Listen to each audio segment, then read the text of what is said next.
WikiTree. Welcome to WikiTree. Hi. Welcome to RootsTech. Welcome to RootsTech. Yes, it's WikiTree at RootsTech. And in Chile. Yeah. Yeah, it's like I'm there with you guys. It's like you're here with us. And everyone else who's in the chat. Yes. Hello, everyone. Good morning. Good afternoon. Yes. So we're going to start. We're going to do a quick intro and welcome to everyone. And so you can see everyone who's here in the booth. I'm going to sort of hold the camera up in the air so you can get a little view of the expo hall and where we've been hanging out for the last few days. And then Betsy and I and David are going to go upstairs where it's a little quieter. And when we do that, then Vicky's going to take over the show for a bit. And you can say hi to everyone who's in the chat, but I'm not going to read all those names now. Okay. That's okay. So we're very glad that you've all joined us online. Yes. We're really glad that you're here with us, Vicki. And those who are watching it after the fact, that's super. I hope you're enjoying the virtual RootsTech if you're not here in person. It's been a wonderful time. Wonderful. Hasn't it been? It's great. So I'm going to, Betsy, you want to? I've been just doing all the time. Hi, everyone. So I've been here since I actually flew in on Monday afternoon and spent Tuesday at the Family History Library, which was amazing. Wow.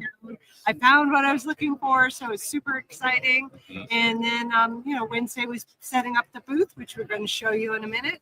And we've just been talking to so many people the last 2 days, just, asking, what's WikiTree? And, just giving them a tour. So, Great. Excellent. And here's our member of the week from a few weeks ago in person. Hi, Judy. Yeah, Judy was member of the week like 3 weeks ago or 4 weeks ago. She was with us. Right. And you love our hats? Oh, yes. The hats. Yes. They're awesome. The hats are great. And the person who made the hats is... she's behind me. There she is. Hey, great idea, the hats. Okay. And we have David's here. Hi, David. Hi, how are you doing? Oh, we have all our stars. Thank you. Hi, Elaine. And there's our balloons. Oh yeah, should we go mobile? Yeah. You lead. Okay. Here we have Peter Roberts doing some DNA with Kevin. Okay. Hi. Hi, everybody. Kevin, tell us how you like WikiTree. Love WikiTree. I'm on there every day. Excellent. That's great. Erwin. Hello. Hi, our dear Erwin. Yeah. Hey everybody. Vicki says hi. Welcome to RootsTech. So here's more balloons, and then our front table here. We use. Yeah, let's go around the front. We're highlighting projects. Oh, the projects. All the different projects about WikiTree this year. And then we have the welcome table here, and people have been signing their names. Where's the boss? Chris Ferraiolo is asking where's the boss. Oh, they can hear very well. There's a lot of noise. Yeah, that's right. Okay, and so there's a whole. Okay. Yeah. So that's basically the main booth there. So right there. And now I'm going to hold it up high so you can sort of get a bird's eye view of the whole. We can also show them. Right. Wow. Sandy is there. Yeah. Asher is asking about Sandy. Chris is asking where the boss is. If you can hear me. Yep. Okay. And there's like 5 or 6 rows of booths. It's massive. It's massive. We'll show you again when we're relocated. Let's see. Okay. Anyone else who? I think that's it. Time to relocate. I think it's gonna be time to. We're gonna relocate to a quieter place, and so we're gonna turn over to you, Vicki, and then we will come back on when we're plugged in with where we can hear a bit better. Okay. All See you right, shortly. We'll go backstage. Yeah, I know you're asking about Sandy, but she was there. I saw her earlier, and the boss, I guess I saw him too. Yeah, we were connected like half an hour ago to do some tech preparing the sound testing, and I guess I saw him. So I'll say hi to you guys. I hope you're as excited as me to see them. You know, it's the first time that Greg and Sandy, I mean, and Betsy, are together in person. So I'm really excited and envy to see them. I wish I could go next year. Don't you wish you could be there too? So hi, Judy. You are the first here. You say you're on vacay. Oh, Dee, Amanda. Hi there, Amanda. We have Ozzy, Melanie. Hi, Melanie. Hi, Mel. Then we have Patricia Jackson, John Tyner. Hi there, John. Who else? I'm Fiordalici, of course. How are you, Anne? Who else? Hey, you were talking a lot before we went live. Who else is there? Wow, you were very active. I don't see Judith Fry, Chris Ferraiolo, and well, I guess that's it. Well, Victor, hello, hi there, and Klaus Jansen. Okay. Oh, he just realized we are 2 hours later. Last week we told you we would be around 2 p.m. or 12 p.m. depending on where you are, but we started sooner for some reason. This was scheduled before, so you're here. Joke, how are you? Holly, hi, saying hi. And well, Susie Garda, Asher, hi Asher, Mary Sleppy. Well, that's it. Oh, Patty LaPlante, Colleen Mary Flannery, Christine Miller. Hi, Christine. And Davenport Arabians, I guess. How are you? And Mojavali, how are you doing? Yeah. Well, let's start with the profile makeover. What do you say? Oh, hi, Asher. Are you there? Well, let's see. The guys are getting settled. Okay, Mary Hi. Maloney. Oh, Mary. I thought I'd Hi, just join Ashley. you until they got back with you. So you weren't all by yourself. How are you Oh, doing today, thank you. Vicki?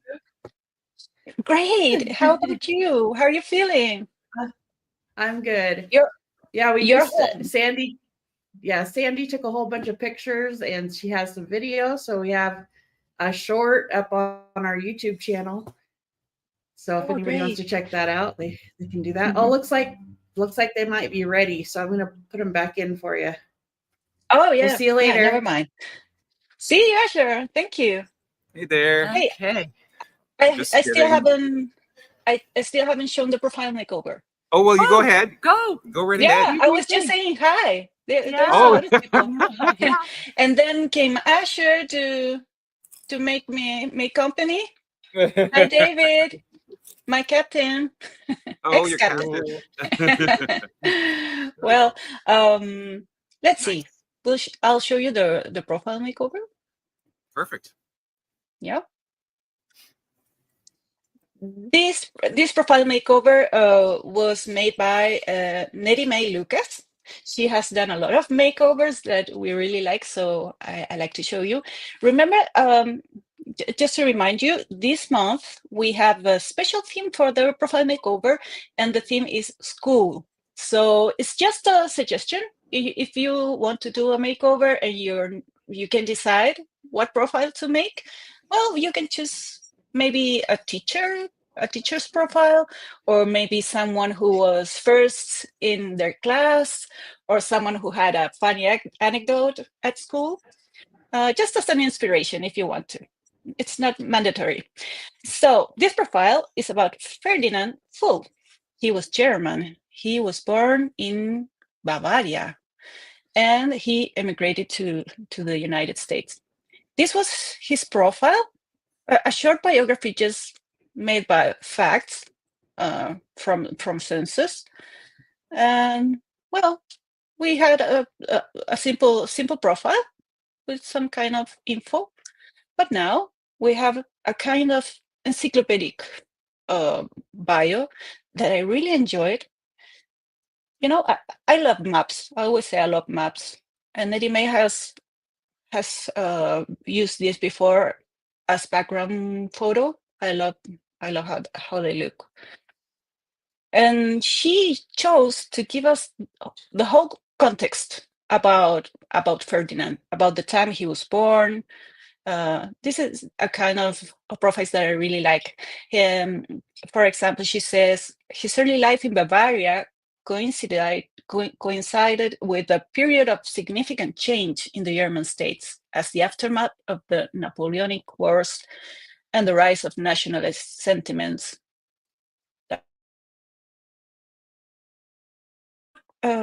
Pictures or photographs about the context. For example, this is a ship, not exactly the ship where he immigrated to the States, but it's a ship from a German company.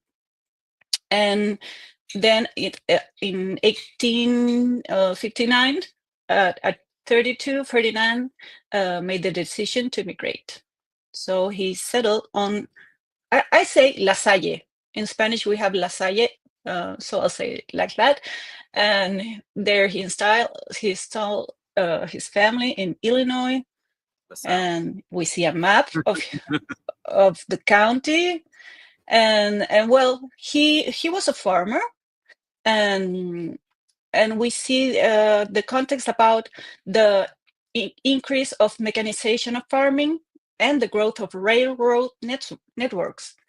And we have also photos of a train depot in Illinois, in Souplet. That's where he lived. So there's a lot of context. We can see an old grain elevator that probably was used by that time. So this is a style that you can choose for making a profile. If you don't know much about the person, you can give a historic context. So we can really have an idea of what it was about their lives. And we have an obituary here in Souplet. He died at his home, and he was succeeded by a widow, 3 sons, 5 daughters.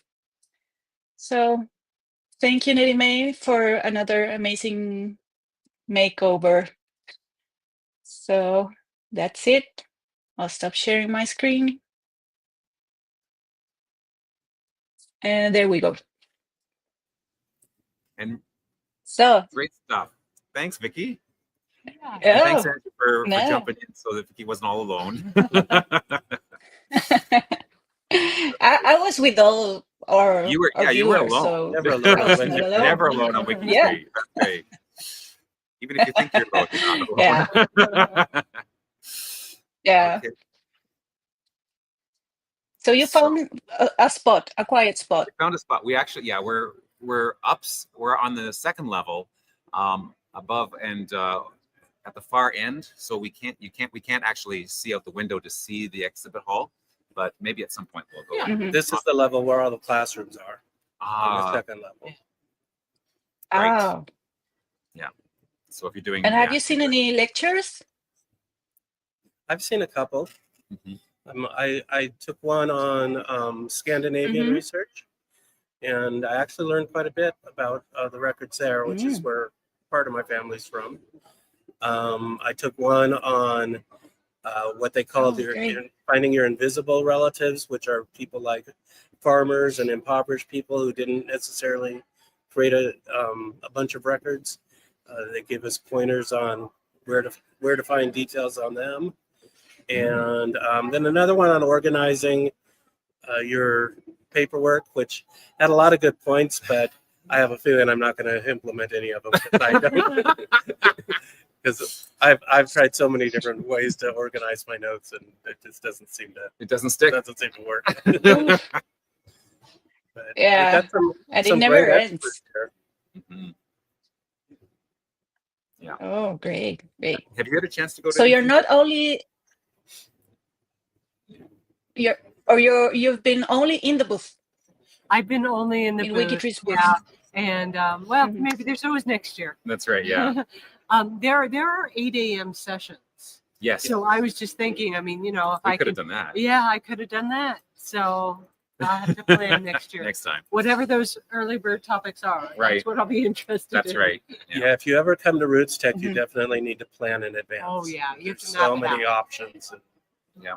they probably have 20 classes at a time that you Mhm. to choose from. So Yeah. you Mhm. got to pick one. Yeah. Yeah, but when you registered, you had the option to make your own schedule to Yes. choose the lectures you wanted to see, so you Yeah. can have a schedule. Yeah, they have People were asking about Sandy. They wanted to see Sandy. They wanted to see Chris Whitten. Yeah. They're Yeah, there. they're here. They So, were you there. know. They weren't when we went live. They disappeared, but they had been there like 10 minutes earlier. Yeah. So Hmm. Yeah, so just tell them, please, that people wanted to see them.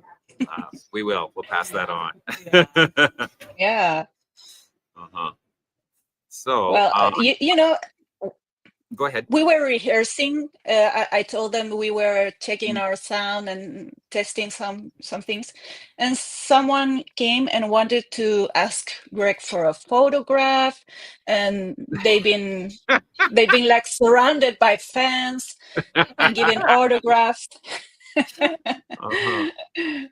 It's some What people. about you, A couple David? people have come up and said, "I know you." Okay. Yeah, they only know us from Yeah. TV. That's so right, They they know think from we're TV. celebrities. That's right. That's Yeah, yeah, you are. funny. But yeah, we've had a lot of WikiTreeers stop by, and then a lot of people who have never even heard of WikiTree, which has been fun explaining to them. Yeah. They get real excited when they hear what we actually do Yeah. and how different we are from any other site. Mhm. So that's been fun. Yeah. Yeah, sure.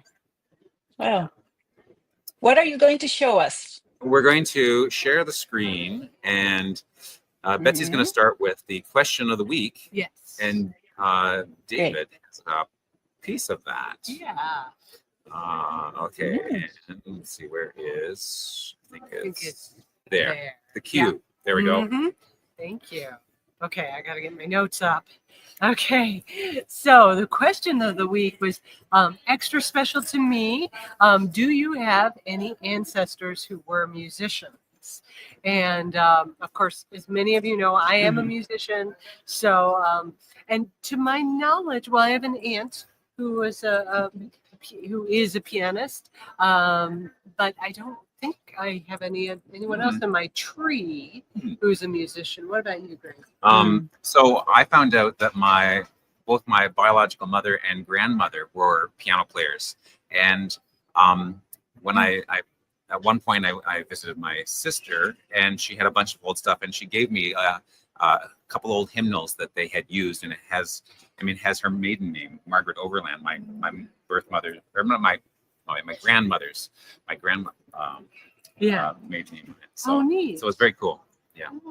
Yeah. Mm. And David, I'm not going to ask you because I know you answered the question. So, okay. So our first answer is from Lucas Murphy, and he gave us this fantastic photo. Whoever came up with this idea, Wow. all like knee or waist high in the river with their instruments slung over their shoulders. Wow. It's just awesome. And he said, That's yes, great. many musicians in my family. I was a music major in college. My parents were professional bluegrass musicians from the 70s through the 90s. All past generations of my father's family were musically inclined. My great-grandfather played the same Appalachian-style banjo that I do, and he often played for barn dances in eastern Kentucky. The rest of the family all sang Appalachian ballads that have been handed down from the mid-1700s when various aspects of the family immigrated to the Appalachian region from Northern Ireland and Scotland. So, biscuits. Biscuits. Yeah. Thank you. And he says his parents are in the center. I guess maybe these are his parents in the center of the photo. Okay, so let's see. We had this. I want to say. Oh yes, Melanie. And Melanie was. I think I saw Melanie in the chat. She was unsure she was going to make it this morning. So I'm so glad you did. And she makes the great point. What about descendants? I have 5 of those who are musicians of one form or another. Nice. Yeah. Oh, So, 5. we should definitely go in both Right. directions. That's right. Yeah. Yeah. Can I refresh because Oh, sure. Yeah. Oh, it's not okay. I'm looking for. Oh, the upvotes. It's okay. David Carlson. Now this one is so cool. He wrote, "My maternal grandparents played piano and banjo for dances in Saskatchewan in the 1940s and 50s." Thank you very Canadian. much. Very good. My mother and her sisters would sing. Many of the venues that they played did not have their own piano, so Grandma and Grandpa would haul their own upright piano along. Oh my Oh. Lord. This well-traveled piano now Wow. rests in my home. I can't believe the instrument I survived that. I can't Awesome. imagine. I can't imagine what the in-tuneness would be. Yeah, right. Any Wow. little bump. Yeah. Oh, wow. So, then we have this terrific photo from Alexis, who shares so many great Wow. photos with us. And she writes, "This is a 1928 Red Lion Pennsylvania High School yearbook photo of my second cousin twice removed, Wilton Hutton, standing third from left. Standing Right third. there. So that, That guy there. right? Wouldn't it be? Oh, guy? the Third third from left. person standing? Yeah. Okay. Third from left. Yeah. Okay. Wilton's career allowed him to travel to Europe and South America, entertaining on cruise ships. He became the leader of the orchestra and musical director of SS Brazil, a Moore McCormick Good Neighbor fleet liner sailing to South America.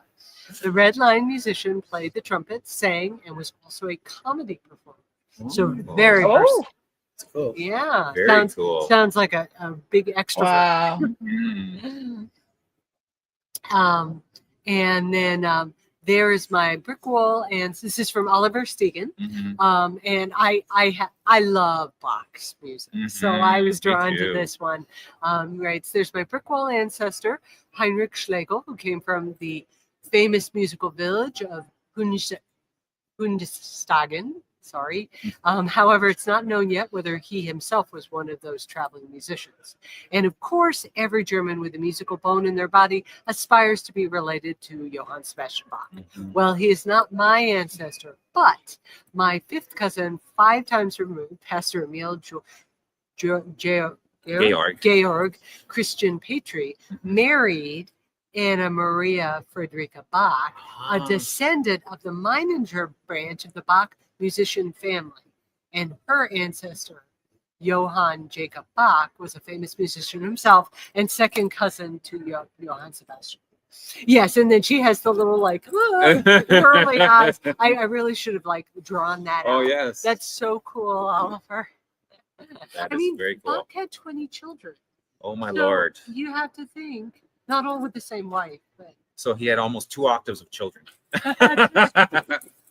you would think there's got to be a lot of paths of being related to him. Wow. So, and I think, let's see, maybe David is next. David gave us a great photo. So, yes, David, Take it please away. tell us about it. Okay, so this photograph Wow. is special for 2 reasons to me, and the first is how I received it.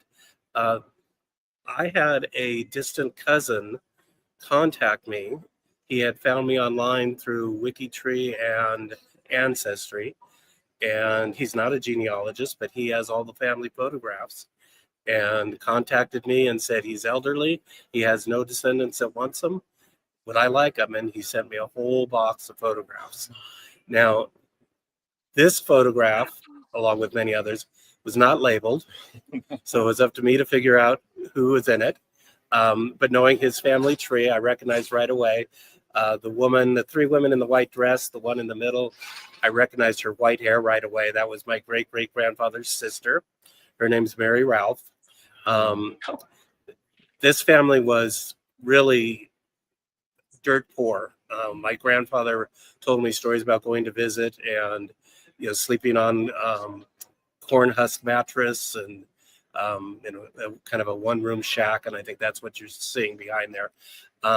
But so the next challenge was to figure out who everybody else was, and I watched the Photo Detective and some other videos to get some clues. And I should say I recognized right away that the man on the left is my great-great-grandfather. So he's the brother of the woman in the center. So that's our connection. And that made me assume that this was some sort of family reunion. The 2 women on the side, Mary Ralph is the woman in the middle, and she had 2 daughters. Those women look younger, so I'm assuming those are her 2 daughters. I don't know who the other couple is on the end. Her husband was deceased, so it's not her husband. But my grandfather and his sister had another brother and another sister. And I'm guessing that may be them, because I have other pictures of the 4 of them all together at about that age. So I'm thinking that was a family reunion. Probably the 4th of July, because they seem to have 4th of July reunions fairly regularly based on the photographs that I have. Now, as far as the instruments, the 3 women in the middle seem to have professional instruments. The men on the end look like they just have wash basins. So whether or not they actually made music with them or they were just posing for a fun picture, I don't know. And then the woman with the big horn in the middle, I'm not sure what that is, but it looks like a Victrola horn. I was thinking that too. I don't know if you can play music on that, but she may, again, they may just be posing for fun. And so she grabbed that as a gimmick. I don't know. But it looks like they're just, I don't think they're performing. I think they're just posing for a fun photograph there.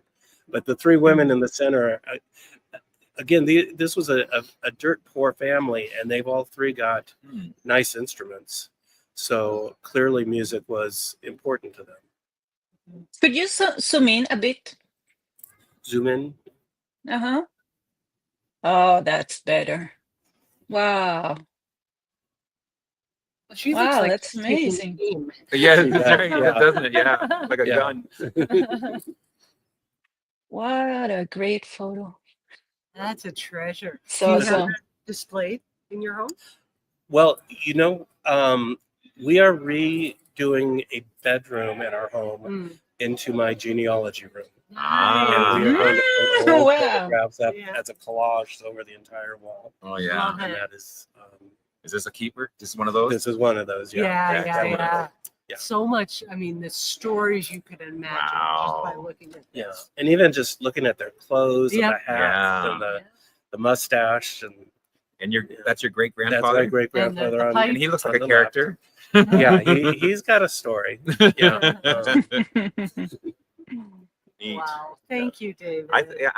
They could easily be brothers. yeah, I yeah. could I see think that. I think that has to be Mhm. a brother. I know. Mhm. But one of the problems with identifying people is it could just be a neighbor that Mhm. coming by. So it's hard to True. assume that they're family. Right. But, Yeah. Right. But I think they look enough alike, and I've seen pictures of the brothers, Mhm. and they all do have that similar look. So I'm pretty sure that he's Mhm. the brother. Mhm. And now that could be his sister or his wife Right. in the middle. Her face is so obscured. Yeah. You Mhm. won't really be able to tell. Yeah. But Very neat. Awesome. So just a few more. Let me go back up to the top and get to the next page. So let's see. There was this photo that was contributed by Bill Hull.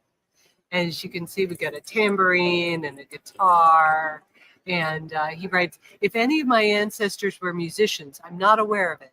However, here is a lovely photo of my great-grandfather, Milton Mills Brooks, with a guitar, my grandmother, Ethel May Brooks, with a tambourine, and Ethel's half-brother, Judson Brooks. I believe they attended the Salvation Army for a while. So I just love her bonnet. So Yeah, it sweet. looks like a Salvation Army. Yes, yeah. Oh, love that. And then this one made me laugh. I have to find it. Can I do Control Find? Yeah. Command F. Accordion. It's- There it right? is. Yes, Lawrence White writes, my uncle, Donald Joseph White, was a professional accordion player. He was an amazing person, so many fond memories. I think this makes me think makes me one of the very few people on WikiTree that have found and used the accordionist category for one of their profiles. Well, Maybe find more accordions. Oh, that's great. Oh. Oh, I could put my father-in-law in that category. Hey, there you go. I could. I Okay. didn't realize that was an option. Yes, yeah.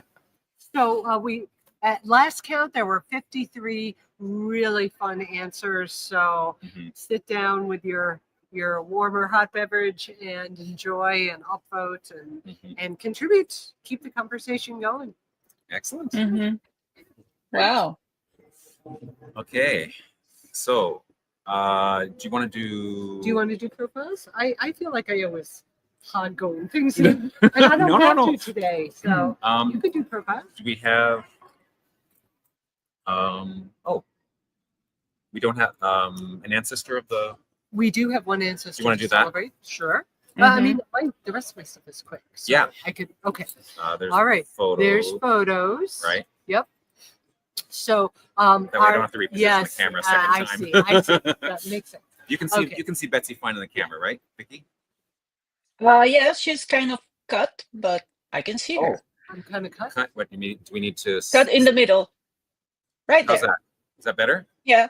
Yes. Okay. All right. I mean, they're mostly looking at the screen anyway. That's right. so, Yeah. Yes, as advertised, March's photo theme is sports, and so the G2G and Free Space page are up. We have this photo from Ooh. Alexis. These photos, Mhm. and she writes, "These are 1938 yearbook photos of Howard Dawson, who was on the UCLA varsity rowing team. He married my mother's first cousin. In the first photo, Howard is in the number 2 position. So I guess that would be this. There's a coxswain. Mhm. So yeah, number 2. In the second photo, he's on the far right. Now this is a nice one. Mm. Yeah.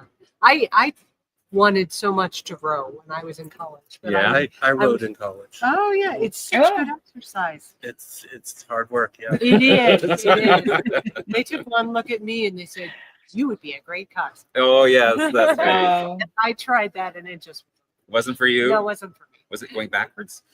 It was. I'm bad at right and left. Oh, You know, that's- coxswain is bad at left and right.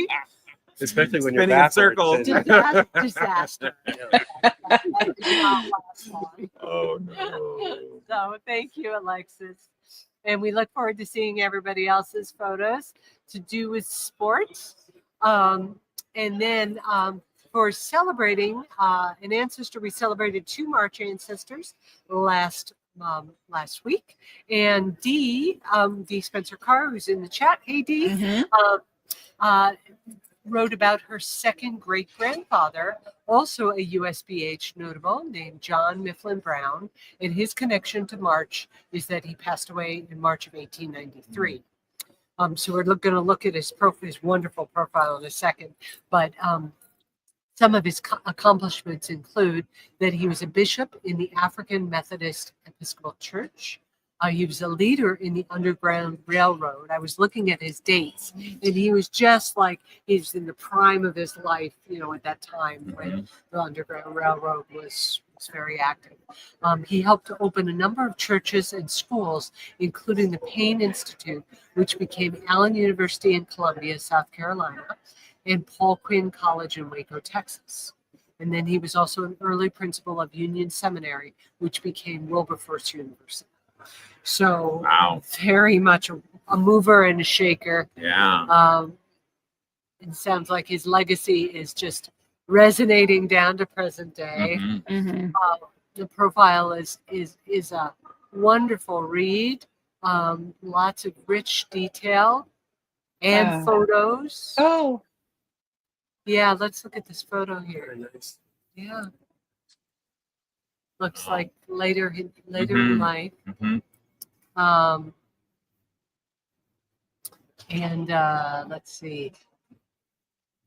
Yep, it goes through his life chronologically. And then I also really enjoyed reading the research notes. Mm. The research notes gave a lot of details on his will. Wow. Yeah. Mhm. So the research notes wrote about how he was born free. Mm. And they think that he was his mother's family had once been owned by the Quakers, and gave a lot of interesting history about how the Quakers were required to, by religion, to rid themselves of their slaves, and they made reparations through land or education. Right, So- because 1817, that's pretty early, Yes. right? Yeah, yeah. Mhm. And John did attend Oberlin, which is a very fine school. So this is just a great profile. Wow. And thank you so much for sharing him with us, Mhm. Dee. Mhm. Yeah. So he was born in Delaware Delaware. a slave state? Well, no, technically it would have been north, but very Mhm. close to the south, Close about enough. as close as you could get. Right. Yeah. You know, what's really cool about a profile like this is Mhm. that even if you're not related to this person, there's so much information, historical information, Yeah. that very well may apply to your ancestors or what you're Mhm. researching. So Mhm. Right. I love being able to learn beyond just the person, but Yeah. what was Yeah. going on in the Yeah. world at the time. Right. Well, and I enjoy reading profiles like this because I'm just learning all about, stuff that we don't study in Canada, right? Yeah. I'm learning all about, Yeah. history that Mhm. Right. didn't know anything about, Right. Right. or I know a smattering, Right. right? So like I said, even if you're not related to Exactly. this person, you still Yeah. can learn a whole lot from it. And as I was reading these research notes, I was just thinking, can you imagine doing a Google search on Mm. John Mifflin Brown and coming up upon With this? this. I mean, I would just be, tears of joy would be streaming down my face. The treasure trove. Yeah, with the sources. Yes, yes. with the sources. Totally. That's it. There they are. Woo! Love it. Censuses and also, Wow. of course, his will we already mentioned. So, yeah, and acknowledgement. So, thank you so much, Mhm. Dee. Great profile.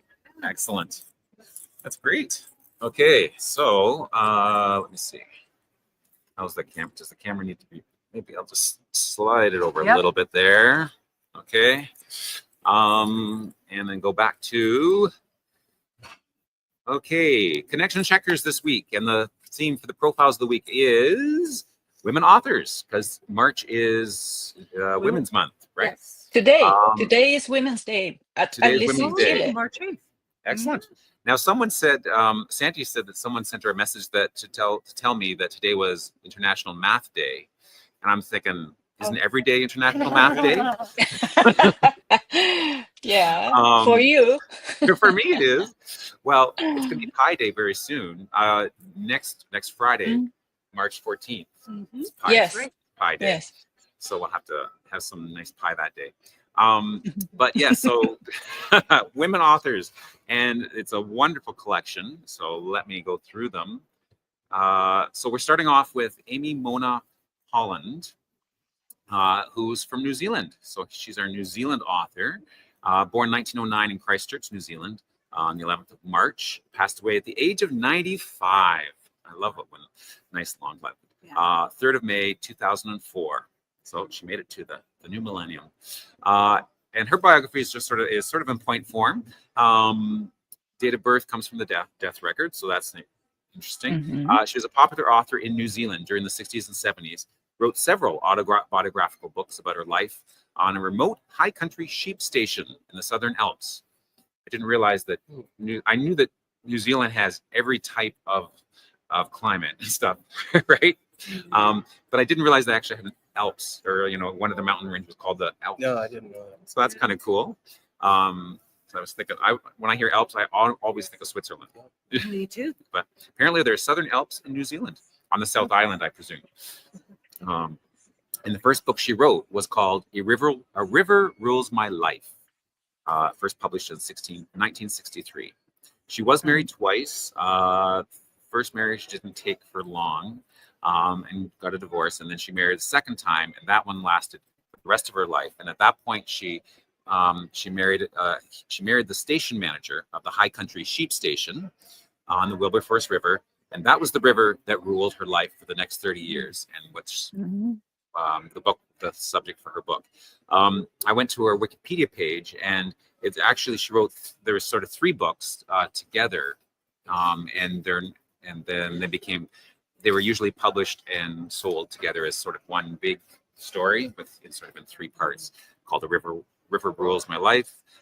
They even made a movie about it, and she was given honors, awarded a MBE, Member of the British Empire, for services to literature. So very impressive. And also a first cousin once removed to a prime minister of New Zealand. Next we have Emily Jane Bronte. Born in 1818, 30th of July, 1818, in Thornton, Bradford, in West Yorkshire, England. Passed away at the young age of 30, 19th of December, 1848, in Haworth, West Yorkshire. So she was born. Now, I pronounced her name Bronte, and I've always heard her name, the last name is Bronte. Yes, me too. Right? Mhm. But I wanted to, so first of all, I played, because there's more than just 3. There's the 3 sisters who all are famous authors, right? Mm-hmm. Emily, Charlotte, and Anne. They've all written one masterpiece, and I always forget which one was Wuthering Heights, which one was Jane Eyre, and then the other. And what was the name of the third one? Wildfell Hall, or something like that, right? Wycliffe Hall? Oh, it was Wild Something Hall. Okay. Anyways, the Wild Something Hall was Anne. Emily, the subject for this one, she was Wuthering Heights, and it was her sister Charlotte who did Jane Eyre. So then I had to go and check out. And on Charlotte's Wikipedia page, there's a note in the research notes about the pronunciation of her name. Oh. And in fact, her father was Irish, and so would have pronounced, talking about Charlotte, would have pronounced Charlotte with a hard R, so it would have been Charlotte, not Charlotte. And Bronte would have been pronounced Bronte, and so they spelled out Tee, not Bronte. Oh, interesting. So I'm honoring the research notes, Yes. and hopefully it's someone who actually knows. Yeah. Well, Yorkshire has some very pronounced accents. So there we go. So it's Yeah. Emily Bronte. And if I'm wrong, I'm blaming the author of the research notes of Charlotte's. But anyways, yeah. So her father was a reverend, and eventually, and then they shortly moved to Haworth, which is where they lived for most of their life and where she passed away. He had 4 eldest daughters. He sent them to Clergy Daughters School. Isn't that funny? I mean, there's a school, Clergy Daughters School. So, a very select criteria to get into that school. Unfortunately, this is sad because there were 2 other sisters that I didn't know anything about, and who also were there, but they had to come home because there was an outbreak of typhoid, and they became ill and passed away. Maria died at home on the 6th of May, and then Elizabeth died the next month in June. Isn't that sad? That's very sad. So from then on, The family must have been so scared. All 5 of those girls were exposed. That's right. So the next time Emily is recorded of going to school, it was another school Miss Wooler's girls' school, and her sister Charlotte was the teacher. Oh. So hopefully that was a little safer. And then it goes on. It's a really interesting profile, talking about her life. She didn't travel far. She made one trip to Brussels, where she was studying languages with her sister Charlotte. But I think they had to come home. They had to come home because their aunt had passed away.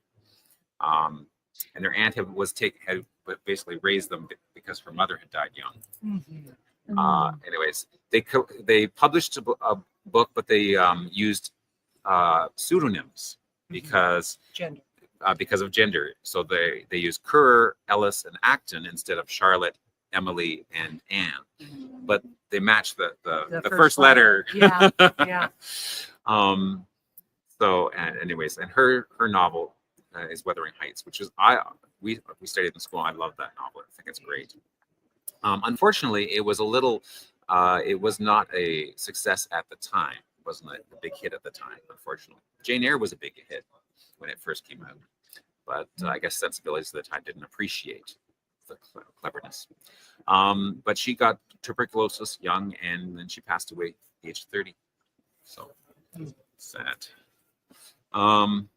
Moving on, though, we have Octavia Estelle Butler, part of the U.S. Black History Project.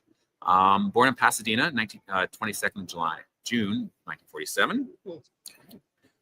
Passed away 24th of February 2006, at the age of 58. African-American woman of science fiction, winner of multiple Hugo and Nebula Awards, the first science fiction writer ever to receive the MacArthur Fellowship, also known as the Genius Grant. That's pretty cool. Her works explore the nature of being human through the lenses of race, community membership, and spirituality. And in the thing, the profile here talks about how she loves science fiction, but was disappointed because it didn't reflect. She couldn't, basically she couldn't see herself in that reflection.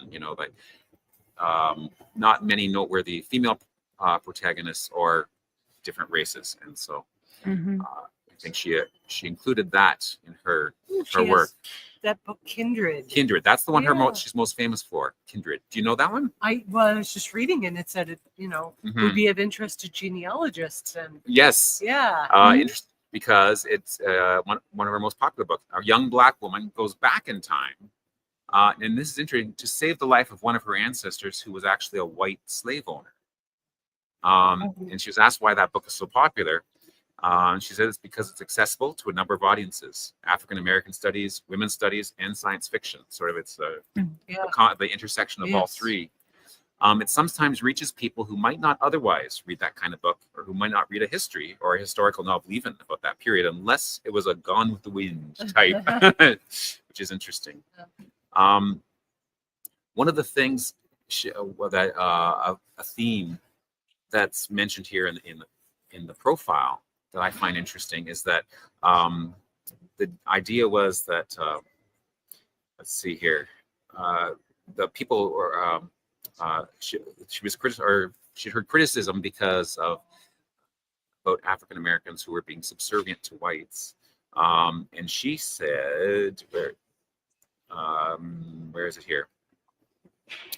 Here, the quote in black, I think, summarizes what she was saying. I think it was the look and the memory of the indignity she endured. It's remembered that wanted to convey that people who underwent all this were not cowards for being subservient. It was their way of surviving going on. It's just they were not people who were too pathetic to protect themselves, but were heroes because they were using what they had to help their kids get a little bit further. I think that's a really profound and interesting way of looking at that. We don't always, it's hard to think of all the different ways of doing this. Yeah. So very interesting profile. I recommend you take some time to read through that. Appreciate that. Nancy Fotheringham Cato from South Australia. Born 11th of March 1917, Glen Osmond, South Australia. Passed away on 3rd of July in 2000, at 83, in Noosa Heads in Queensland, Australia. She was an Australian writer, published more than 20 historical novels, biographies, and volumes of poetry. She also promoted Indigenous Australian ideas and customs, particularly in poetry. Also known for campaigning on environmental and conservation issues. She lost her only brother when she was just into her teens. That's a sad thing. Her most famous novel is this one here, All the Rivers Run. A little theme there with the between the New Zealand and the right. Australian, about Rivers. waters and rivers. And Yeah. she married a race car driver, an inventor, and then moved to Queensland. She had a cousin who has exactly the same name, Nancy Cato, but the cousin was the hostess of a children's television show. Oh, wow. It's kind of a fun thing. Founding members of a writers group, actively involved in the Fellowship of Australian Writers, and so All the Rivers Run. Oh, you know what? Maybe I mixed up the New Zealand one. She's the one that has the trilogy was released as a single volume. So I apologize to our first profile. I did get that mixed up. All the Rivers Run. Well, it's a river book. It's down under. Oh well. And You're forgiven, Greg. RootsTech, for those who aren't know, there's not a lot of time to sleep here, or at least I haven't taken advantage of a lot of time to sleep. So that might be a surprise for some, or not. Dame Agatha Christie is our My next closest one. connection. Your closest connection. Yes, Excellent. yes. Oh, and she's my favorite, all-time favorite. Yes, yeah.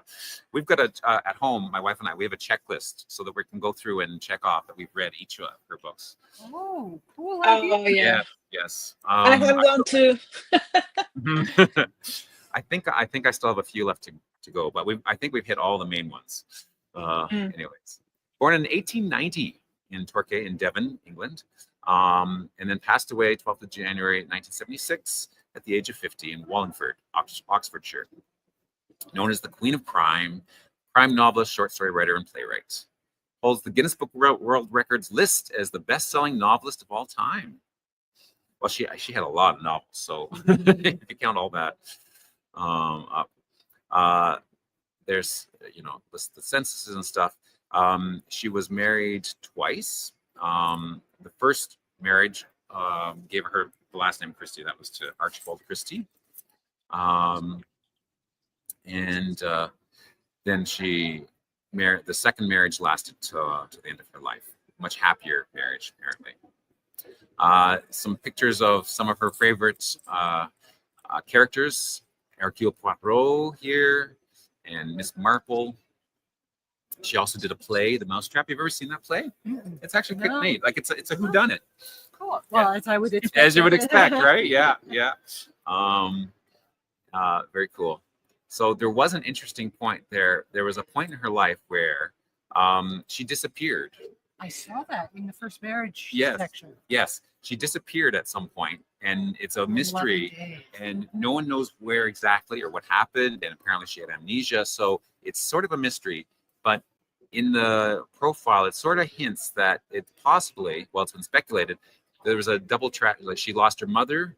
And then when she discovered that her husband was having an affair, all that stress might have triggered the amnesia, because she was discovered because she was recognized wandering around somewhere. Interesting, eh? Very dramatic. Yes, but how appropriate that a mystery writer has a mystery of her own. It's just I think that would make a good novel. it would be. I'm sure there must be someone who's written a novel about that. Barbara Kingsolver. She's born in the 50s, still alive. Pulitzer Prize winning author. She was awarded the Pulitzer Prize for a book called The Demon Copperhead just in 2023, just a couple years ago. Now, I haven't read that one, but I did read The Poisonwood Bible. Me too. Yeah, That is a great book. Yes. Ooh, it's intense, though. It's been some time, but I remember it really making an impact. Yes. So highly recommend that book. If it is not a light, fluffy read, but it's a good read. Yeah. Yeah, very good. Themes of social justice, biodiversity, human environment connection. So the Poisonwood Bible talks about a missionary's family journey through the Congo. And there is a number of challenges they come up against. And Animal Vegetable Miracle. That's a cool title for a book. Chronicles her family's local eating experiment on the Appalachian farm. Biscuits. Oh, Maybe not biscuits. I don't. Where are the Yeah. biscuits in the Animal Vegetable Miracle? Maybe the biscuits are the miracle. Yes. There we go.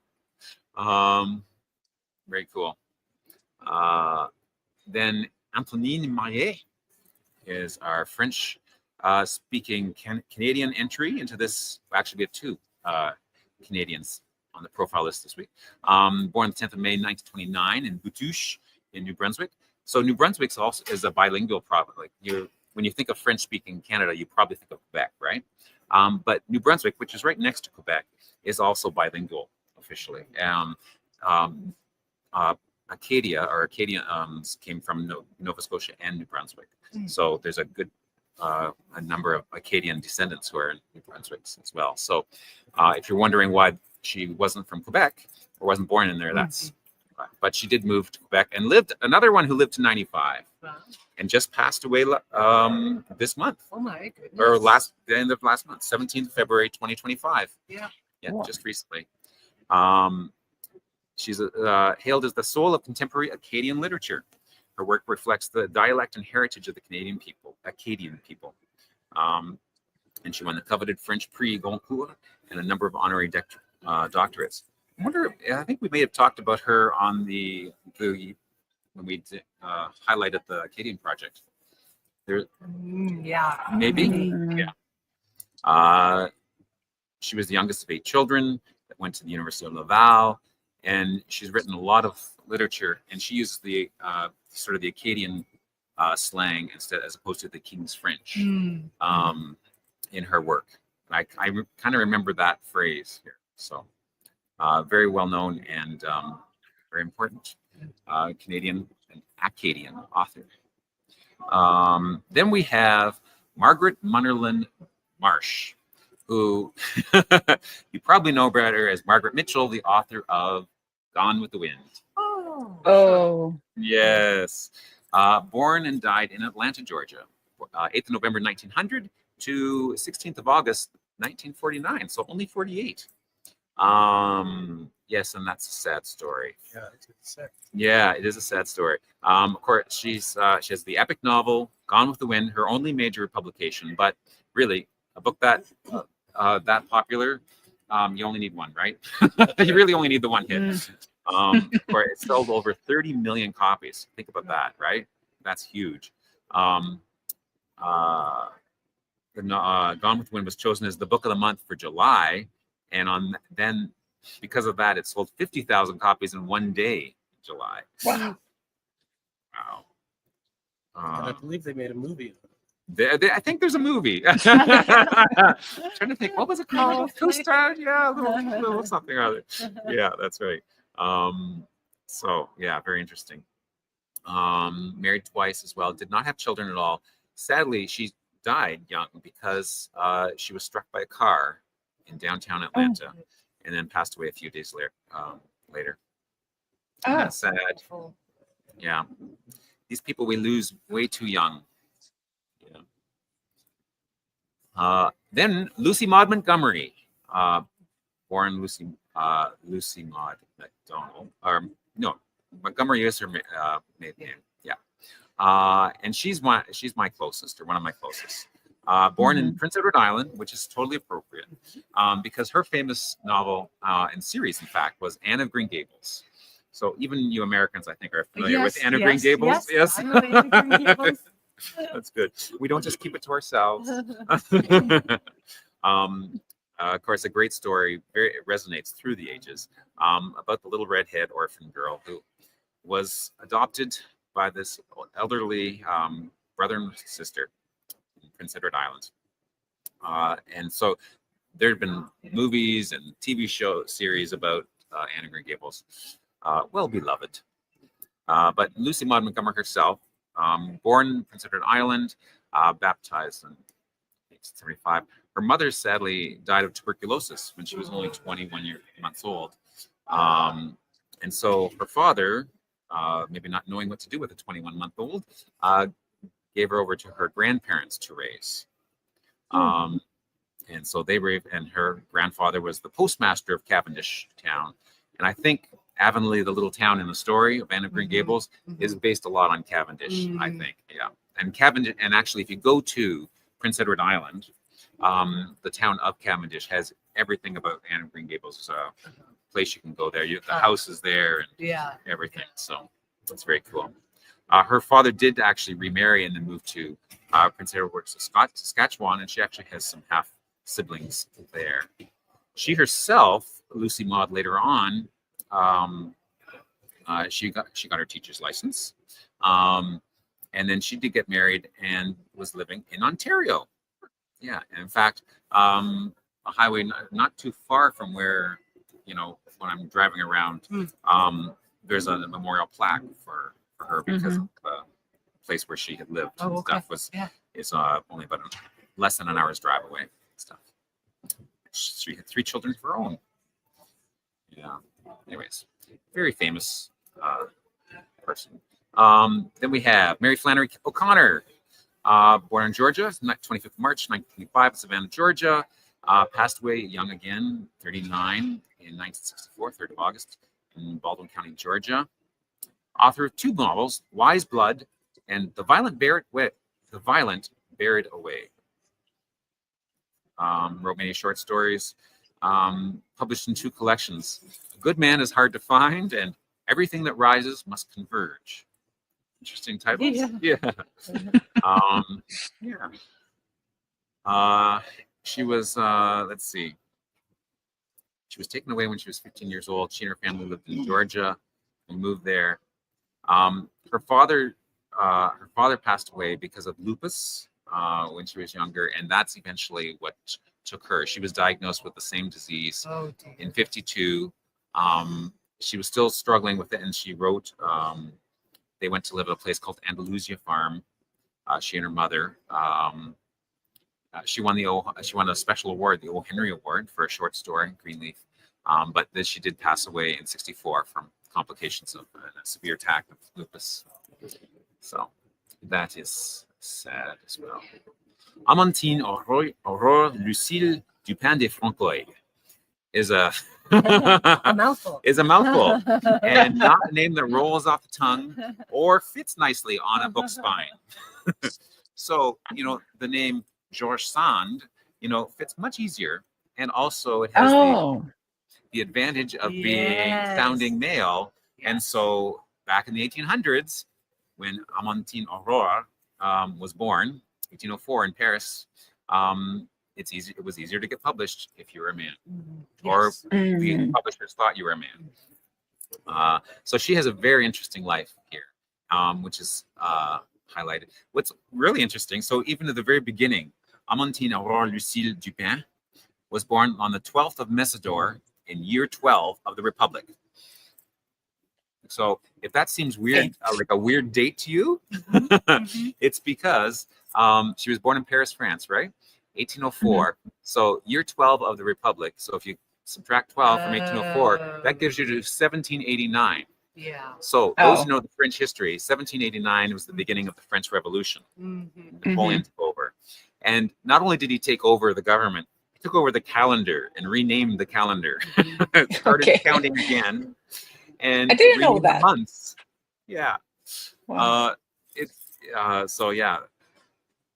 Her father was an officer with Napoleon. He was an officer in Napoleon's army. So yeah, so he was on the right side of the power at the time, right? So ideally the family would be relatively safe, I suppose. But yeah, if you wanted to convert that to more traditional dates, that would have been July 1st, 1804. We don't have Messidor as an option in the drop-down menu. But that's very cool that they included that. I know. In the bio. I think that's really cool. Yeah. Like not many bios have that. So it's cool. That'd be an interesting search on WikiTree Plus, for Messidor, and see how many bios that pop up. And what are the names of the other 11 months? Who knows? Yes. I don't know. I'm sure someone in the chat is typing. Yeah. They're working on it. They'll have an answer before we finish this broadcast. She's my closest at She's your 16 closest? degrees. Oh, 16. wow. It's close. That's Yeah. very close. Yeah. Yeah. Excellent. She was 4. She went. Her father was sent to Spain.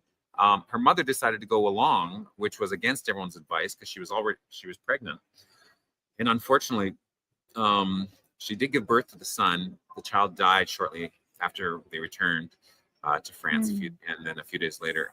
And then a few days later, not only did Aurora lose her little brother, her father died because he was thrown off a horse. That's sad. Anyways, they didn't. She ended up marrying Casimir Dudevant. Marriage was unsuccessful, and she met someone else.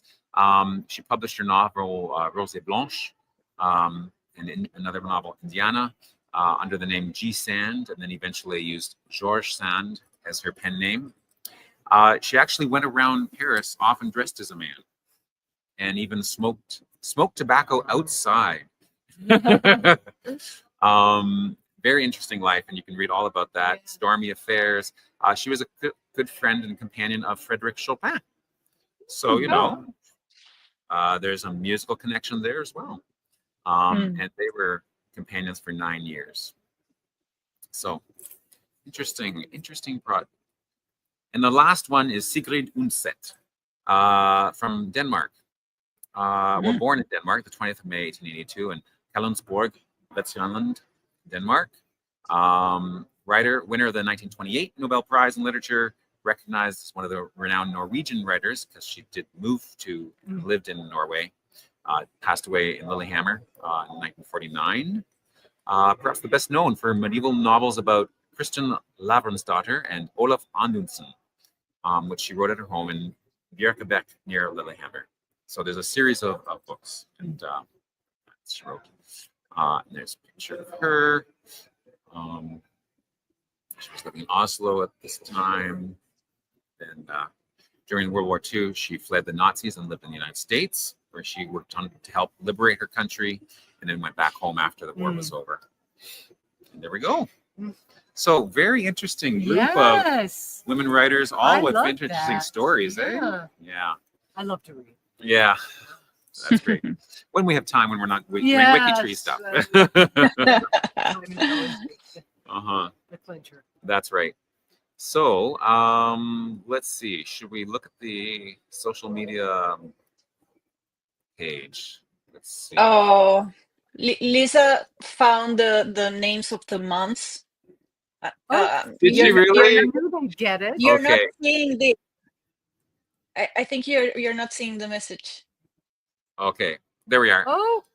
Oh my goodness. Please, you have to. Brumaire, primaire, niveaux, pluvios, ventos, germinal, floral, prairial, messidor, thermidor, fruquidor. So does that reminds me of like rainy, That's windy. exactly what they Very are. literal.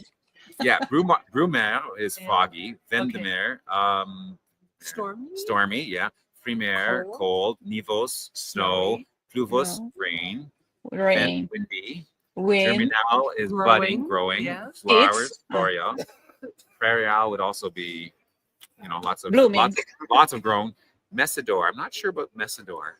Thermidor would be temperature, right? Fruquidor, so must be like that's just fall, the fall months. Bearing fruits, maybe, I don't know. Interesting. I think.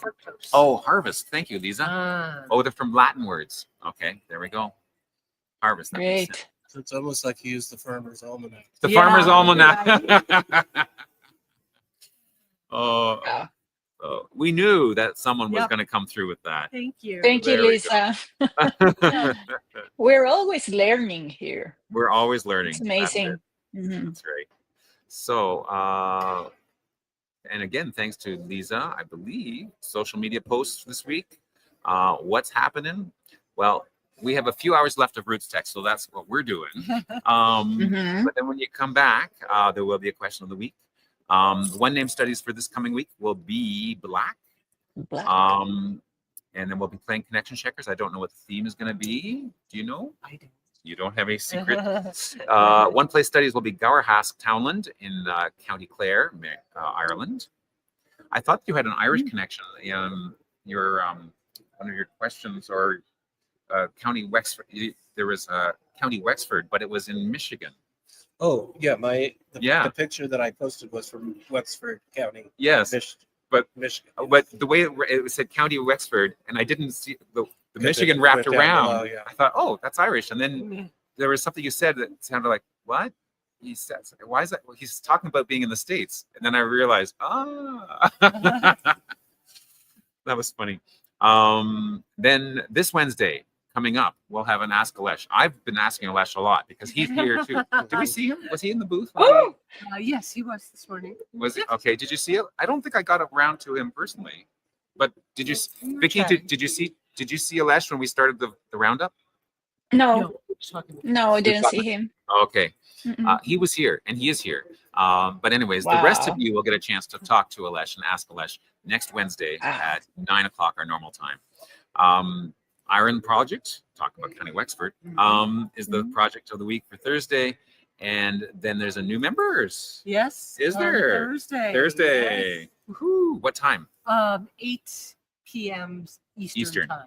But everybody, don't forget, we have time zone confusion this week because Right. the Americans spring Oh. ahead. And the But Canadians. and the Canadians, but the Europeans not quite yet. And so, check those times. I'm going to put up the post Right. shortly, but it's definitely 8 p.m. Eastern time. Whatever Eastern time is. Yes, whatever that translates to UTC. We have a Hall of Fame on Friday and meet our members, and then we'll be back here next Yes. Saturday. Woohoo! Yeah. There we go. Yeah. And Mhm. that's your roundup. So Great. let me move this over. David's here as well. So thank you for joining us It was today. fun. Thanks, Vicki, for hanging out with us here at RootsTech. Thank you. And thanks to everyone Thank else in the you. chat. Uh-huh. Who's here, and have a great week. Yeah. And we will see you next week. Happy Bye. Saturday. Happy Saturday. Happy RootsTech. Happy RootsTech.